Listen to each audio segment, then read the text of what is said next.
A lo largo de todas estas semanas el libro de Romanos. Eh, Hemos visto que el Evangelio trata de nuestro Señor Jesucristo. Él es el centro del Evangelio, no nosotros, sino nuestro Señor Jesucristo. Y el Evangelio es tan poderoso que tiene poder para salvar. Tiene poder es poder de Dios para salvación a todo aquel que cree, y no es media salvación, no es salvación incompleta que salva un poquito y usted tiene que esforzarse para terminar de completar la obra. No, el Evangelio tiene el poder de salvar completamente a todo aquel que cree. Y vaya que lo necesitábamos, porque vimos a lo largo de Romanos que nosotros estábamos en tres posiciones: o éramos malos, malos, malos, malos y necesitábamos a Cristo, o estábamos en una religión tratando de seguir los preceptos de una religión, incluso una iglesia bautista independiente fundamental, pero lejos de Cristo necesitábamos del Evangelio. O éramos buena gente, amables, de esos que si los niños de los vecinos aventaban una pelota al jardín y destruían una flor, no solamente les regresábamos la pelota, sino les dábamos una más y les dábamos muchos abrazos. Buena gente, pero sin Cristo necesitamos de un Salvador.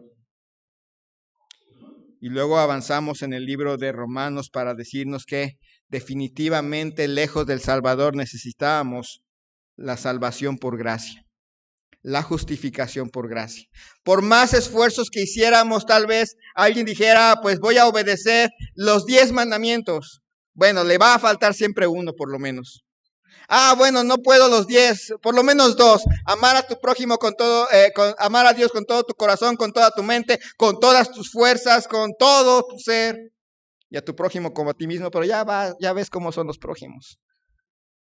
No se puede. Entonces tuvimos la salvación, la justificación por gracia. Y con ello vino la paz de Dios. Paz por medio de nuestro Señor Jesucristo.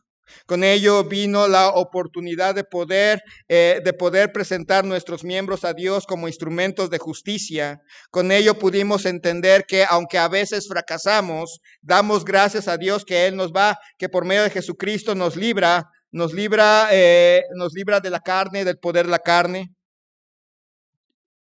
Con la justificación vino la bendición de andar en el Espíritu. Con la justificación vino también el saber que tenemos un propósito más allá de esta vida, ser a la imagen de nuestro Señor Jesucristo. Nosotros, que no éramos judíos, que estábamos lejos de los pactos de Dios, nos hizo cercanos por una fe que ni siquiera era nuestra, una fe que nació del oír la palabra de Dios. Y nos dio la salvación. A nosotros que estábamos lejos, y podemos decir, oh profundidad de las riquezas, de la sabiduría y de la ciencia de Dios, cuán insondables son sus juicios e inescrutables sus caminos. Terminamos la semana pasada leyendo, porque de Él y por Él y para Él son todas las cosas. A Él sea gloria por los siglos. Amén. Y con eso en mente, entramos a capítulo 12, versículos 1 y 2. Así que, hermanos, os ruego por las misericordias de Dios que presentéis vuestros cuerpos en sacrificio vivo, santo, agradable a Dios, que es vuestro culto racional. No os conforméis a este siglo, sino transformaos por medio de la renovación de vuestro entendimiento, para que comprobéis cuál sea la buena voluntad de Dios, agradable y perfecta. Oremos. Señor y Dios, te doy gracias en esta mañana, porque nos has dado la salvación, nos has declarado justos delante de ti, no por nuestras obras, no por nuestros actos, sino por lo que Cristo hizo por nosotros en la cruz, porque Él resucitó de los muertos para dar vida eterna, justificación verdadera a todo aquel que cree. Obra, Señor, en nuestros corazones, trabaja en nuestras vidas, que la imagen de Cristo quede bien, que se siga formando en nosotros, que te entreguemos todo nuestro ser, el cual te pertenece. Bendice, Señor, a cada uno de nosotros en este día. Cuida, Señor, de nuestros enfermos, te ruego. En el nombre de Cristo Jesús. Amén. Un joven se alistó en el ejército.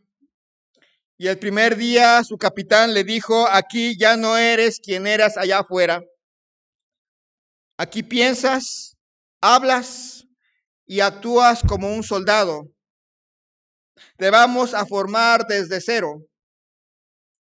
El muchacho comprendió que había que dejar atrás lo que era de su vida, su antigua manera de vivir, para adoptar una nueva forma de vida con nuevos valores y una nueva misión, porque ahora pertenecía al ejército. Así es la vida cristiana. Cuando recibimos la misericordia de Dios, no podemos seguir iguales. Algo radical en nuestra vida va a cambiar. Pablo, después de 11 capítulos de haber mostrado las profundidades de la doctrina que nosotros debemos creer sobre la gracia, la justificación y la soberanía de Dios, ahora nos presenta en Romanos 12, 1 y 2 un llamado a una vida transformada, que es la consecuencia de la gracia de Dios. Pablo va a pasar a partir de aquí, del capítulo 12 en adelante, a esas implicaciones prácticas. Vimos que estamos siendo transformados a la imagen de Cristo. ¿Y qué significa eso para nosotros? ¿Qué es la consecuencia de que Cristo está formándose en nuestro carácter? ¿Qué significa eso? En primer lugar, en este pasaje podemos ver que significa una entrega total. Dice versículo 1, así que hermanos, os ruego por las misericordias de Dios que presentéis vuestros cuerpos en sacrificio vivo, santo, agradable a Dios, que es vuestro culto racional. Nos dice que por las misericordias de Dios, Pablo nos ruega encarecidamente que entreguen su cuerpo como un sacrificio vivo, santo, agradable a Dios. Esto es algo radicalmente diferente. Es una adoración espiritual, razonable y verdadera. Todo nuestro ser le pertenece. Lo veíamos hace muchos meses ahí en Romanos 6. Significa que le pertenecen nuestros oídos, nuestros ojitos, nuestra boca, nuestra nariz, nuestras manitas, nuestros piecitos. Ya no es nada más que le pertenecen mis monedas que eché ahí. No, le pertenece todo mi ser. Le pertenece mi corazón, le pertenece mi mente, le pertenezco todo a Él. En primer lugar, esto significa una entrega total. Os ruego, empieza, así que hermanos, os ruego por las misericordias de Dios. Os ruego implica ternura. Si estuviera Pablo aquí y hablando español, porque hablaría griego, pero si estuviera Pablo aquí hablándonos en español, lo haría con una ternura amplia. Nos ama. Él como hermano en Cristo Jesús, en amor a los romanos, en amor también a nosotros, nos hablaría con ternura, con autoridad. No dice, por tanto, hermanos, les ordeno, sino por tanto, hermanos, os ruego. Porque es lo mejor que podemos hacer. Es lo más precioso que podemos hacer. O le entregamos nuestra vida a Cristo, o se la vamos a entregar a cualquier otra cosa. Le podemos entregar la vida a nuestro trabajo. Muchas personas viven para el trabajo y le entregan su vida al trabajo. Y si no son dueños de la empresa, les tengo una mala noticia. En cualquier momento son despedibles. Y todo lo que entregaron de su vida a esa empresa, a esa fábrica, todas las veces que se pusieron la del Puebla para poder hacer de esa empresa lo mejor, va a terminar en la basura porque tarde o temprano son despedibles. Ahora, si son dueños de la fábrica, la economía es tan frágil que la puede perder en cualquier momento. Y todo el sacrificio que hizo por esa fábrica se va a ir a la basura. Cuando los despiden, nos despiden, cuando los despiden de un lugar, no los van a extrañar. Somos reemplazables. Así que cuando Él nos dice, les ruego por la compasión divina expuesta ya en todos los capítulos anteriores, por las misericordias de Dios, lo cual implica y enfatiza la abundancia de compasión que Dios tuvo para nosotros. A veces pensamos que Dios es bueno con nosotros porque es a fuerzas. Él tiene que ser bueno. No, Él es bueno. A veces pensamos, bueno, es que yo me he portado bien en esto, me he portado bien aquí, me he portado bien. Entonces Dios está obligado a ser bueno conmigo. No, Dios nos ha tenido misericordia. Ya sea que en algún momento pensemos antes de ser salvos, éramos algunos tal vez malos, haciendo maldades a la gente, haciendo maldades a otras, a nosotros mismos, o tal vez en una religión, incluyendo venir a esta iglesia, y Dios nos tuvo misericordia. Pudimos haber muerto en el camino. Así como les decimos cuando testificamos a las personas, es que la vida no la tenemos comprada. No nada más ellos no la tienen comprada, también nosotros. Cuán bueno ha sido Dios con nosotros a lo largo de toda esta vida. Por eso cuando dice, os ruego por las misericordias de Dios, recuerden qué tan bueno ha sido Dios con ustedes y conmigo. Pensemos en toda la compasión que ha tenido con nosotros. Si la bondad de Dios y las bondades de Dios fueran en reciprocidad a nuestra bondad y fidelidad, ya nos hubiera matado. Y lo mereceríamos y sería justo. ¿Cuántas veces hemos sido infieles y Él permanece fiel? Os ruego por las misericordias de Dios que presentéis vuestros cuerpos. Este es un lenguaje cultural, como cuando se presentaba una ofrenda en el templo. En la antigüedad, ya sea los judíos o los no judíos, llevaban lo mejor de lo que tenían al templo. Si eran griegos, pues probablemente a Zeus y a sus dioses falsos les llevaban la mejor ovejita, la mejor vaquita, los mejores frutos. Si eran mesoamericanos, a pesar de lo horrible que se veían, los mesoamericanos consideraban un honor que les terminaran sacando su corazón. Literalmente entregaban su cuerpo en sacrificio, pero se morían. Ya no vivían después. Aquí significa algo más especial. Os ruego por las misericordias de Dios que presentéis vuestro cuerpo. Una decisión trascendental, traer al altar sus pensamientos. Señor, mi mente está a tus pies. Ayúdame a pensar como Cristo.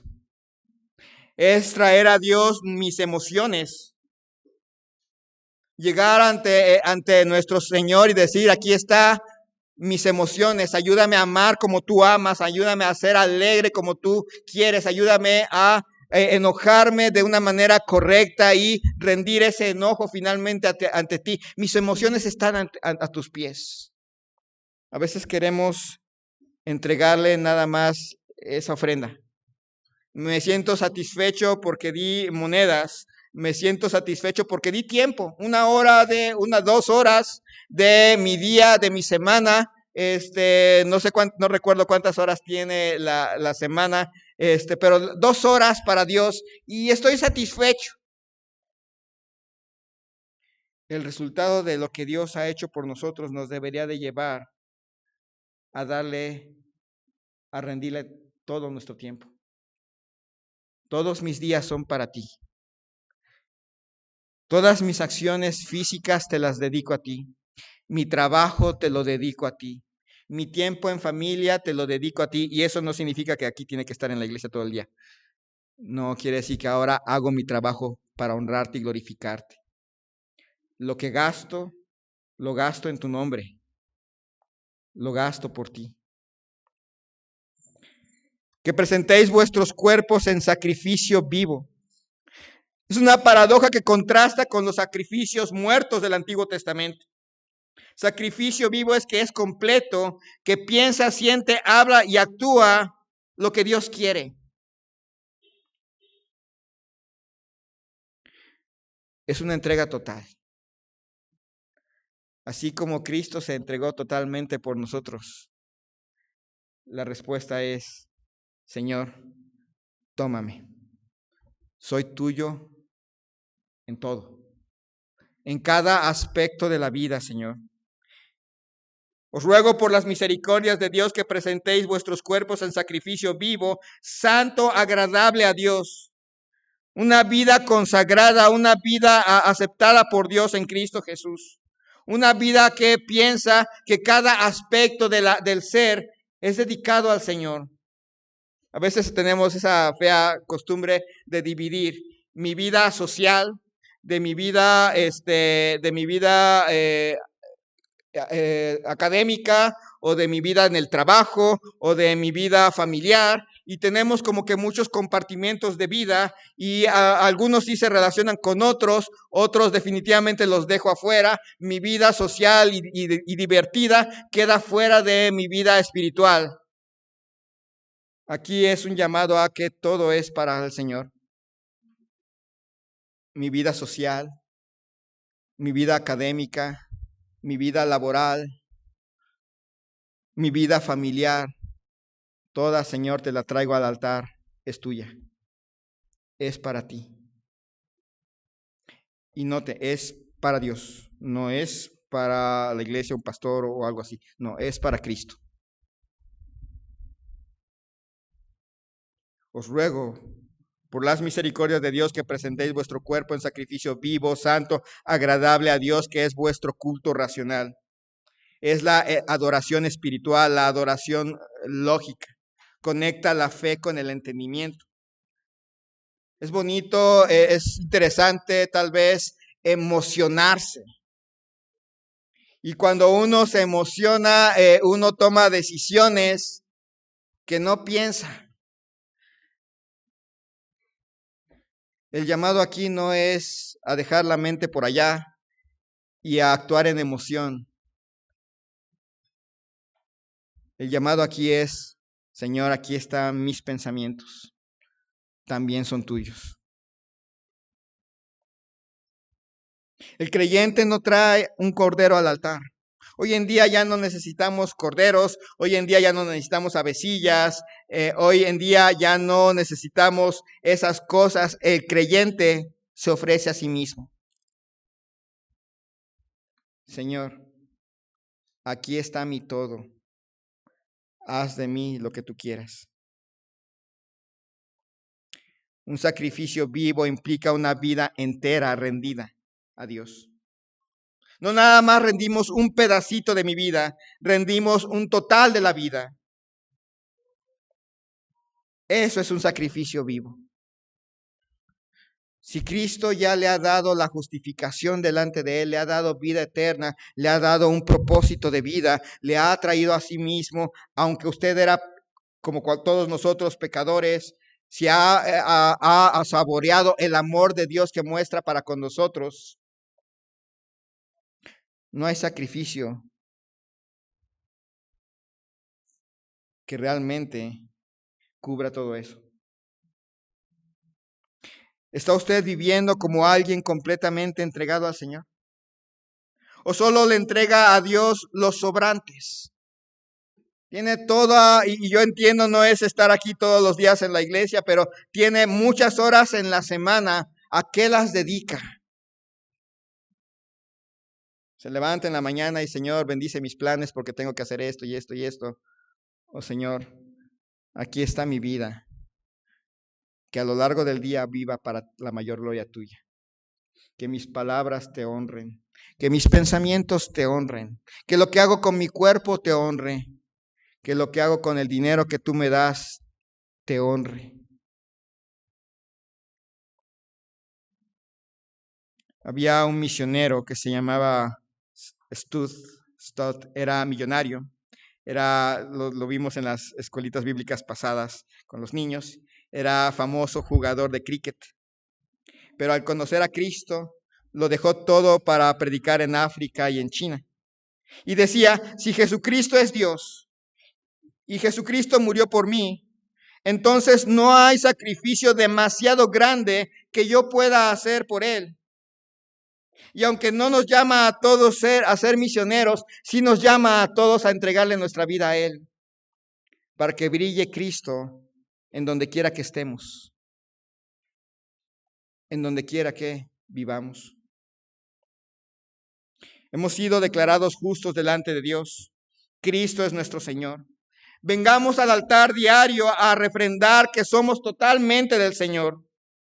Si hemos sido librados de la ira para ser más como Cristo, lo menos que podemos hacer es doblar diariamente nuestras rodillas y decir, Señor, soy tuyo. Haz de mí lo que sea. Ayúdame a vivir para la mayor gloria tuya. Así que, en primer lugar, es una entrega total. En segundo lugar, es una separación de este siglo.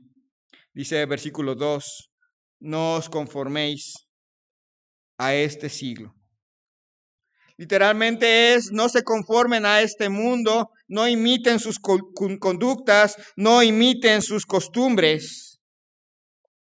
No se conformen implica no tomar la forma que tienen como un molde temporal. Conformarse aquí es tomar la forma como molde. Pero dice aquí, no os conforméis a este siglo. A veces pensamos un poquito en este siglo. Y algunos lo identifican con, no te peines como los de este mundo, no te cortes el cabello como los de este mundo, no uses tines como los de este mundo. No va por ahí. Va por una manera de pensar. Puedes no usar tines y usar corbatita y de todas maneras tener el pensamiento de este mundo. ¿Cómo es este mundo? En primer lugar, este mundo, hoy en día, siglo XXI, aquí en México, Occidente, parte del mundo occidental, vemos que este mundo, este siglo, excluye deliberadamente a Dios y a toda referencia de Dios en su vida pública, en su vida política, en su vida de educación, en la moral, por todos lados ya Dios no está, ya Dios no existe. Ese es el pensamiento del mundo. En las escuelas públicas Dios debe estar afuera. En la política Dios debe estar afuera. En la moral Dios debe de estar afuera. Una exclusión deliberada de Dios. No os conforméis a este siglo. ¿Está Dios en todos sus pensamientos? ¿O solamente está Dios cuando está en crisis? Cuando toma decisiones, ¿por qué toma las decisiones? Va a tomar un trabajo. ¿Qué es lo que le hace aceptar el trabajo o buscar ese trabajo? ¿Dios en primer lugar? ¿O el dinero en primer lugar?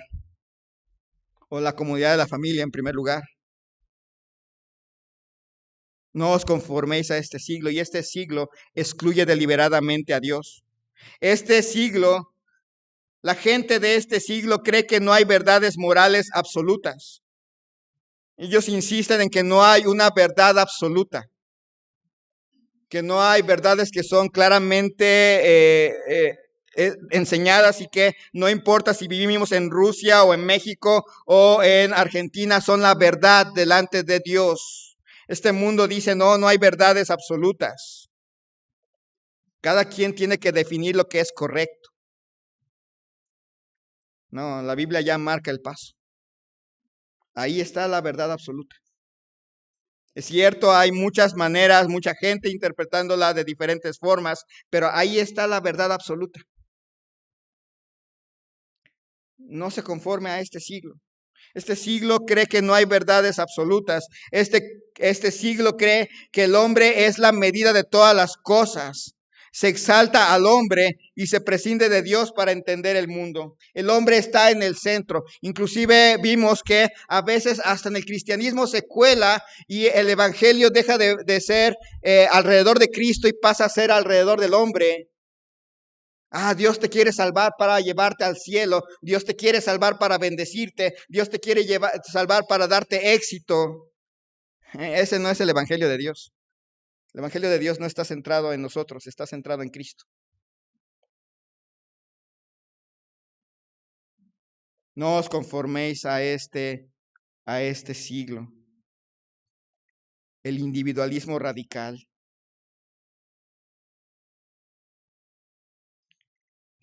Para este siglo, el individuo está por encima de la autoridad. El individuo está por encima de la comunidad. Lo que importa somos los individuos, no las comunidades. Usted lo puede notar cuando va en el transporte público. ¿Es transporte público? Y las personas con sus audífonos. Y no importa lo que pase, ya no me importa, yo estoy con mis audífonos. Hago deporte con mis propios audífonos. Ya me aíslo. Si están asaltando a la persona que está delante de mí, no me importa, mientras no me asalten a mí, estoy bien. Y lo trasladamos a las iglesias, donde el individuo es más importante que nuestro Señor Jesucristo, donde el individuo es más importante que la palabra de Dios. No os conforméis a este siglo. No agarren la forma de pensamiento de este siglo. Y no se trata solamente de lo visible, sino de pensamientos, prioridades, valores.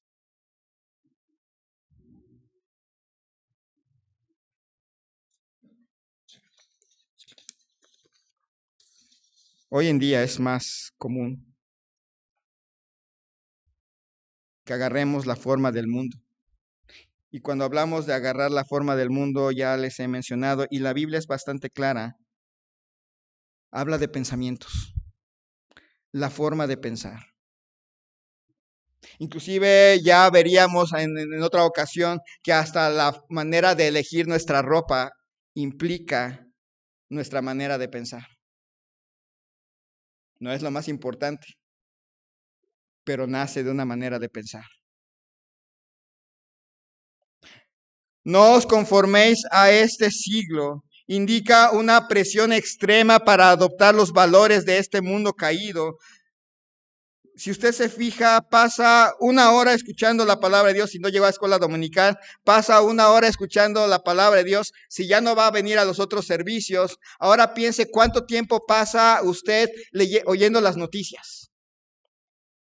Cuando, ya sea en radio, ya sea en televisión, ¿cuánto tiempo pasa con otras personas que no conocen a Dios y que les causan cierta impresión? Y va a notar la diferencia. Va a notar enormes diferencias. Los que estudian, los que van a una escuela pública, cuánto tiempo pasan leyendo la palabra de Dios y cuánto tiempo pasan en otros contextos, y se van a dar cuenta que constantemente nos están presionando para ser como ellos. En la televisión, los comerciales, como les digo, la televisión no es mala, lo decíamos en la mañana. Lo malo somos nosotros que perversamente usamos la televisión para cosas malas. Pero ahí están los anuncios. Hasta el pollo feliz está feliz de que lo maten. Pero ahora vemos los anuncios del alcohol. Vemos a la gente divirtiéndose. Nunca pasan un comercial de las consecuencias y de la gente toda tirada y vomitándose todo el tiempo. Ahí están los anuncios del cigarro. Fumar puede causar cáncer. No, no puede causar cáncer, causa. Ese va de más.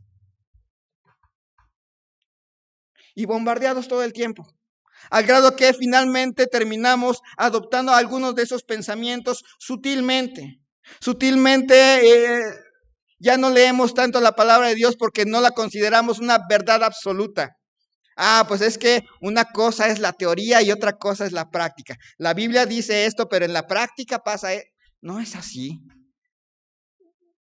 Si hay una diferencia entre su práctica y la Biblia, el problema no es la Biblia. El problema es que usted ya se conformó al mundo y agarra que la Biblia es una cosa y la práctica es otra. El problema no está en la Biblia, el problema está en usted, que sutilmente ya agarró el pensamiento del mundo. No os conforméis a este siglo. ¿Qué tanto lo moldea para los jóvenes? ¿Qué tanto los moldea Netflix, TikTok? ¿Qué tanto nos moldea la educación que recibimos en las escuelas? No solamente los jóvenes ahora, también fuimos a la escuela, los grandes, ya había escuela. ¿Qué tanto nos moldea la educación que recibimos? ¿Qué estamos intentando hacer? Parecernos más a ellos, nada más que religiosos, o verdaderamente diferentes, pero en Cristo. Es un llamado a un sacrificio total. Es un llamado a alejarnos de los valores de este mundo. Una vez en un experimento se llevó a una oveja a vivir entre los cerdos. Al principio la oveja evitaba el lodo, pero poco a poco se fue acostumbrando hasta el punto que la oveja se confundió y creyó que era un cerdo. Y estaba ahí entre los cerdos y comía la comida de los cerdos y andaba entre el lodo de los cerdos y perdió su identidad al mezclarse con ellos. Tengo un periquito que tenía un gallito que a las 6 de la mañana nos paraba con su kikiriki. Ya no está el gallo, pero el periquito sigue diciendo kikiriki. No es su sonido normal, pero se lo grabó y lo repite. ¿Ya perdió su identidad cristiana? Usted ha visto que si usted ve, y lo hemos visto en otras ocasiones, si usted ve a alguien blanco con negro y un gorrito acá, ¿qué es? Es un judío. Ve a una persona con falda larga, blusa y sombrilla, lo identifica.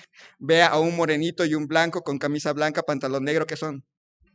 Mormones. Ve a una persona con una playera negra, con un gato negro y con cadenas y una calaverita, ¿qué es?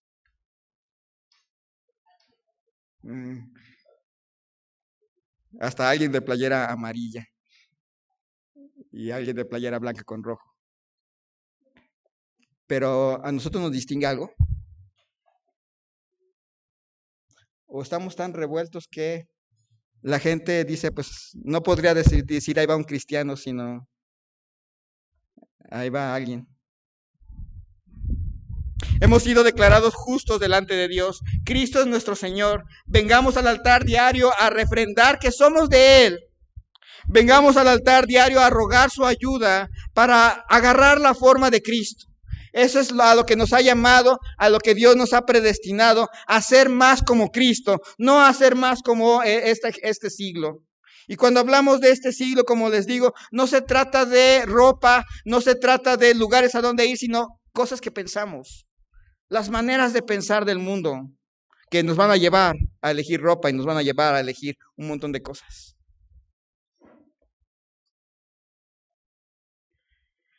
Es un llamado a la transformación continua. Dice versículo 2, no os conforméis a este siglo, sino transformaos por medio de la renovación de vuestro entendimiento, para que comprobéis cuál sea la buena voluntad de Dios, agradable y perfecta. Transfórmense. Es un cambio de forma interior. La palabra transformar es la misma que se usa para transfigurar. Indica un cambio interno, pero no nada más de, pues hice mi oración y ahora voy al cielo cuando muera. Es un cambio interno, es un cambio continuo, es un cambio espiritual y que lo lleva el Espíritu Santo en nuestro corazón. Implica también la idea de una metamorfosis. Por medio de la renovación de qué cosa. ¿Ya notaron ahí? No dice por medio de la renovación de vuestro guardarropa. No, ¿verdad? Dice por medio de la renovación de vuestro entendimiento. un cambio de manera de pensar, un cambio de manera de pensar y valorar las cosas. La mente renovada es el vehículo por el cual el creyente discierne la buena voluntad en cada situación. Dejamos de pensar como piensa la gente de este siglo y empezamos a pensar diferente. Eso es lo que hace, lo que hace la diferencia entre un verdadero cristiano y uno que no. El falso puede cambiar su ropa, puede cambiar su guardarropa, puede venir a la iglesia, estar aquí los domingos, bautismos y confirmaciones. No hay confirmaciones, pero puede venir aquí y hacer cosas y aprenderse el vocabulario cristiano. Hola hermano, hola hermana, que nos ayuda a eliminar la intención de aprendernos nombres. Y a lo mejor avanzamos un poquito más y ya no usamos cierto tipo, nos peinamos todos en la misma peluquería. Pero no es lo mismo a un cambio interno que va de adentro hacia afuera, que no puede ser imitado, que no puede ser falsificado, que no es nada más en los días de emoción. Va a venir, por cierto, va a venir el anterior pastor, el hermano Albino. Ya, entonces nos vestimos como nos vestíamos con él, ahora sí llegamos a la iglesia, ahora sí, que va a venir. No, el cambio interno implica un cambio que va todo el tiempo, que trasciende pastorados, que trasciende familias. Es un cambio que va de adentro hacia afuera y que nos permite pensar de una manera distinta y que nos permite discernir, comprobar, examinar, validar lo que es la voluntad de Dios. Luego ponemos en nuestras peticiones que queremos conocer la voluntad de Dios. Para entrada es cambiar nuestra manera de pensar. Y no se haga a la manera de pensar mía. No, por favor no lo hagan. Aquí está el pensamiento de Dios. Es hacerse al pensamiento de Cristo. O sea, si usted se hace a mi pensamiento, va a tener a otro pecador más. Es al pensamiento de Cristo, el que está aquí en la Biblia. Por eso esa insistencia de que lean la palabra de Dios, esa insistencia de que memoricen la palabra de Dios. Porque es ella la que, cuando ya está en nuestro corazón, en nuestra mente, nos permite discernir la voluntad de Dios. Nos permite saber cuál es la voluntad de Dios, el plan moral y perfecto de Dios para nosotros. La voluntad de Dios aquí es descrita como moralmente excelente, que trae gozo y plenitud, que es perfecta y sin defecto y completa. Lo veíamos en otra ocasión. ¿Para qué estudió? Y los que estudiaban van a decir, para que mis hijos tengan una buena educación. ¿Para qué? Para que mis hijos puedan tener sus hijos que tengan buena educación. ¿Para qué? Para que mis nietos tengan buena educación ¿para qué? No, la buena voluntad de Dios no es un círculo vicioso. Es algo perfecto. Es algo agradable. Es algo moralmente excelente. ¿Qué renueva su mente? No. Google, YouTube y todos ellos no van a renovar nuestra mente. No, inclusive escuchar esta predicación no renueva su mente. La palabra de Dios es la que renueva su mente. El cambio no es cosmético. El cambio va de adentro hacia afuera y lo produce Dios a través de las Escrituras. Lea la palabra de Dios. ¿Cómo la lee? Algunos dicen, no, pues es que tengo el plan de leer la Biblia en un año. Ya se va a acabar el día. Me faltan 5 capítulos. Ya la leí. Ya me voy. Y si no leo la Biblia, me va a ir mal. Leo 20 capítulos. Ya me va a ir bien. Y salgo a la calle y alguien se atraviese. Pero me va a ir bien porque leí la Biblia en la mañanita. Me voy a aprender, Jehová es mi pastor, nada me faltará. No me puedo aprender ese de horrenda cosa es caer en manos del Dios vivo. No, ese no me gusta. No os engañéis, Dios no puede ser burlado. Todo que el hombre sembrar, eso también segará. No, ese no me gusta. Mejor me gusta ese de, Jehová es mi pastor, nada me faltará, en lugares de dedicados pastos. Y me lo sé.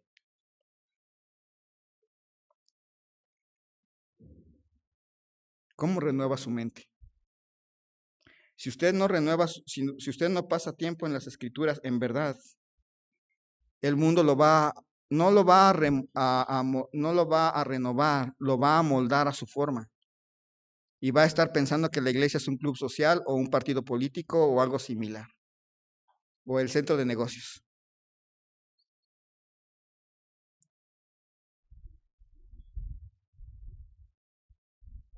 Un joven tenía un espejo sucio en su baño y cada mañana se frustraba porque no podía ver su reflejo.